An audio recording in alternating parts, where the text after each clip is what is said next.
الشیطان الرجیم بسم اللہ الرحمن الرحیم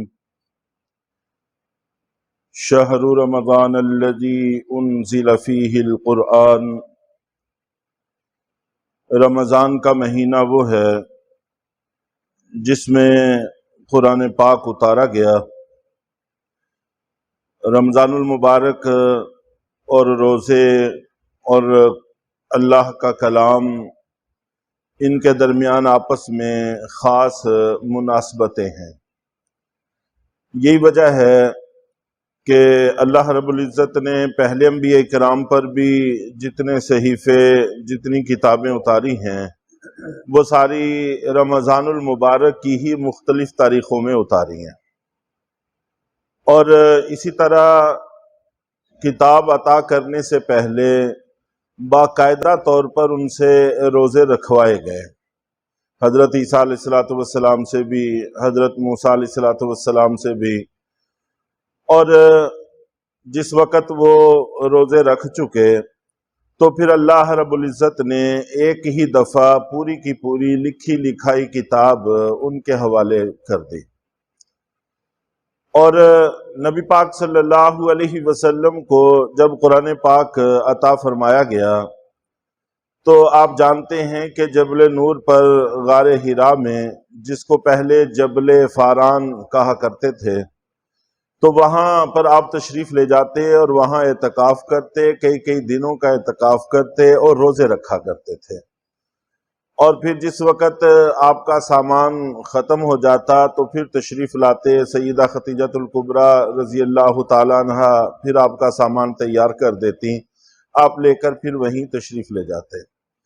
تو یوں وہاں جا کر روزے رکھتے، اور اس کے بعد پہلی وحی نازل ہوئی اور اللہ رب العزت نے خلعت رسالت و نبوت آپ کو زیب تن کروائی۔ تو رمضان اور اس کے روزے اور اللہ کا کلام، ان کے درمیان آپس میں خاص نسبت ہے۔ اور وہ نسبت بظاہر یہی سمجھ میں آتی ہے کہ جس وقت انسان کھانے پینے سے رکتا ہے تو اس کا نفس قابو میں آتا ہے، اور باطن اس کا روشن اور صاف شفاف ہونا شروع ہو جاتا ہے۔ اور پھر ایمان والے صلحاء، وہ جو اللہ کے دیدار میں مشتاق رہتے ہیں، تڑپتے رہتے ہیں اور اللہ تعالیٰ کو دیکھ نہیں پاتے، تو اللہ کے کلام کی شکل میں کچھ نہ کچھ جھلک اللہ تعالیٰ کی محسوس کرنے میں کامیاب ہوتے ہیں۔ تو جب انسان اپنے محبوب کو دیکھ نہ سکے، اس کو سن لے، تو اس سے بھی کسی حد تک اطمینان نصیب ہو جاتا ہے۔ تو بہرحال یہی وجہ ہے کہ رمضان المبارک میں اللہ رب العزت جبرائیل علیہ السلام کو بھیجتے، وہ آ کر نبی پاک صلی اللہ علیہ وسلم سے باقاعدہ دور کیا کرتے تھے۔ اور دور کا معنی یہ ہوتا ہے کہ اللہ کے نبی صلی اللہ علیہ وسلم سارا قرآن پڑھتے، حضرت جبریل سنتے رہتے، اور پھر حضرت جبریل پڑھتے اور نبی پاک صلی اللہ علیہ وسلم سنتے رہتے۔ اور جب آخری رمضان تھا تو اس میں پھر یہ عمل 2 دفعہ دہرایا گیا کہ 2 دفعہ نبی پاک صلی اللہ علیہ وسلم نے پورا قرآن پاک پڑھ کر سنایا، اور 2 دفعہ حضرت جبرائیل علیہ السلام نے پورا قرآن پاک آپ کو پڑھ کر سنایا۔ اور باقی انبیاء کرام کی جتنی کتابیں ہیں وہ پوری کی پوری ایک ہی تاریخ میں لکھی لکھائی عطا کر دی گئیں، جبکہ قرآن پاک کے بارے میں ایک نزول تو لوح محفوظ سے آسمان دنیا پر ہوا ہے۔ آسمان دنیا کا وہ حصہ جس کو مقام عزت یا مقام عظمت کہا جاتا ہے، وہاں پر نزول ہوا، اور یہ ایک ہی شب میں ہوا، اور وہ شب لیلۃ القدر تھی۔ یہ نص قرآن سے ثابت ہے، انا انزلناہ فی لیلۃ القدر، کہ ہم نے اس کو لیلۃ القدر میں اتارا۔ اس اتارنے سے مراد وہ نزول ہے جو لوح محفوظ سے آسمان دنیا پر ہوا۔ اور جس روز آپ پر پہلی وحی نازل ہوئی وہ بھی لیلۃ القدر تھی، تو اس کا آغاز بھی لیلۃ القدر سے ہوا ہے۔ اور حدیث شریف میں اس رات کی تعیین 24 سے بھی کی گئی ہے، تو اس لیے حضرت حسن بصری رحمۃ اللہ علیہ کا نظریہ یہ ہے کہ 24ویں شب لیلۃ القدر ہوتی ہے۔ لیکن تاریخ کا تعین ہم نہ بھی کر پائیں تو بہرحال اتنی بات تو طے شدہ ہے کہ جس رات میں بھی نزول ہوا وہ رات لیلۃ القدر تھی، چاہے وہ کسی بھی تاریخ میں تھی۔ تو بہرحال اللہ رب العزت فرماتے ہیں کہ رمضان کی فضیلتوں میں سے ایک بڑی فضیلت یہ ہے کہ اس میں قرآن پاک اتارا گیا، تو اس لیے اس رمضان کے روزے رکھنے چاہیے۔ تو رمضان وہ مہینہ ہے کہ جس میں قرآن اتارا گیا، اور قرآن پاک میں بتایا کہ ہدی للناس، کہ یہ سراپا ہدایت ہے لوگوں کے لیے، وبینات من الہدی والفرقان، اور ایسی دلیلوں پر، نشانیوں پر مشتمل ہے جو رہنمائی کرنے والی اور حق اور باطل کے درمیان میں فرق کر دینے والی ہیں۔ قرآن پاک حق اور باطل میں فرق کرنے والی چیز ہے، اور اسی طرح اس کے دلائل، اس کی آیات بڑی روشن راستہ ہے۔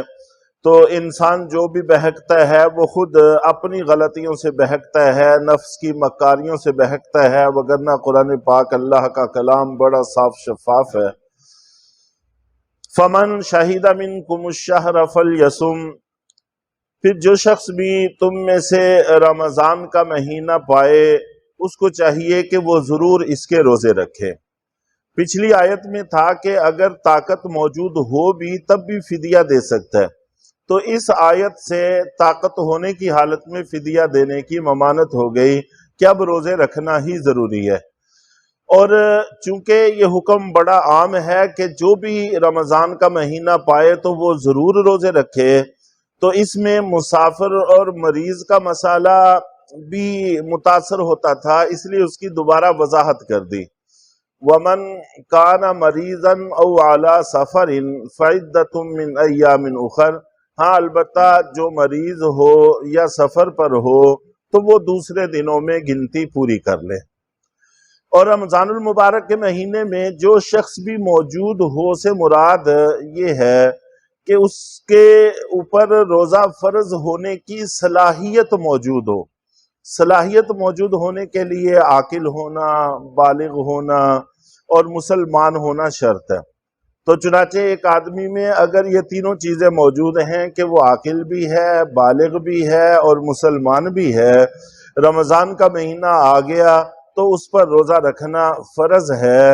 اور اگر کسی عارض کی وجہ سے وہ روزہ نہیں رکھ سکتا تو بعد میں اس کی قضا فرض ہے، تو اب چھٹکارے کی کوئی سبیل نہیں ہے۔ ہاں البتہ اگر یہ تینوں نشانیوں میں سے کوئی ایک غائب ہو، وہ عاقل نہیں ہے، مجنون ہے، یا بالغ نہیں ہے، نابالغ ہے، یا وہ مسلمان نہیں ہے، تو اس نے ایسی حالت میں رمضان کا مہینہ پایا ہے کہ اس کے اندر روزہ رکھنے کی صلاحیت موجود نہیں ہے، روزہ فرض ہونے کی صلاحیت موجود نہیں ہے، تو وہ اگر مسلمان ہو جائے تو پچھلے دنوں کی قضا اس کے ذمہ ضروری نہیں رہتی۔ اگر کوئی مجنون تھا اس کو عقل آ جائے اور وہ صحیح ہو جائے، اللہ اس کو شفا دے دیں، تو پچھلے دنوں کی قضا اس کے ذمہ ضروری نہیں رہتی۔ نابالغ تھا، بالغ ہوا تو اس سے پہلے کے روزوں کی قضا اس کے ذمہ ضروری نہیں ہوتی۔ تو جو بھی رمضان کے مہینے میں موجود ہو وہ روزے رکھے، اس کا مطلب یہ ہے کہ وہ عاقل، بالغ اور مسلمان ہونے کی حالت میں موجود ہو تو اب روزے رکھنا ضروری ہے۔ اگر کسی عارض کی وجہ سے فی الحال نہیں رکھتا تو بعد میں اس کی گنتی کو پورا کر لے، بعد میں قضا کر لے۔ اور اللہ رب العزت یہ روزے فرض کر کے بتانا چاہتے ہیں کہ کوئی مشقت میں مبتلا کرنا مقصود نہیں ہے۔ یرید اللہ بکم اليسر ولا یرید بکم العسر، کہ اللہ تمہارے لیے آسانی چاہتے ہیں، تمہیں کسی مشکل میں ڈالنا نہیں چاہتے۔ اللہ رب العزت کا جو بھی حکم ہے اس پر عمل کرنا آسان ہوتا ہے، مشکل صرف ہماری نفس کی اور شیطان کی دھوکے اور فریب ہیں، وگرنہ حقیقت میں جو بھی حکم اللہ اور اللہ کے رسول دیتے ہیں اس میں آسانی ہوتی ہے، مشقت میں ڈالنا اللہ چاہتے ہی نہیں ہے، اللہ کو یہ مقصود اور مطلوب ہی نہیں ہے۔ چنانچہ کتنی ہی احادیث ہیں جس میں اللہ کے نبی صلی اللہ علیہ وسلم صحابہ کرام کو بھی یہ نصیحت کیا کرتے تھے، جب ان کو گورنر بنا کر بھیجتے تو یہی کہا کرتے تھے کہ یسروا ولا تعسروا، آسانیاں پیدا کرنا، مشقتیں پیدا نہ کرنا، اور فرماتے تھے کہ بشارتیں سنانا، ان کو نفرتیں نہ دلانا، تو بشروا ولا تنفروا، تو یہ مقصود ہے اللہ کے ہاں بھی اور اللہ کے نبی کے ہاں بھی کہ آسانیاں پیدا کرنی چاہیے۔ وَلِتُكْمِلُوا الْعِدَّةَ وَلِتُكَبِّرُوا اللَّهَ عَلَى مَا هَدَاكُمْ، اور یہ اس لیے ہے تاکہ تم اپنی گنتی کو پورا کر لو، اور اس بات پر کہ اللہ نے تم کو رہنمائی عطا کی ہے تم اللہ کی تکبیریں کہو۔ چنانچہ عید پہ جو تکبیرات کہی جاتی ہیں وہ یہی حکم کی تکمیل ہے کہ آتے جاتے راستے میں تکبیریں کہی جاتی ہیں، وَلَعَلَّكُمْ تَشْكُرُونَ، اور تاکہ تم شکر گزار بندے بن جاؤ۔ تو اللہ تعالی ہم سب کو شکر کرنے کی توفیق سے مالا مال فرمائیں اور احکام قرآنی پر عمل کی توفیق عطا فرمائیں۔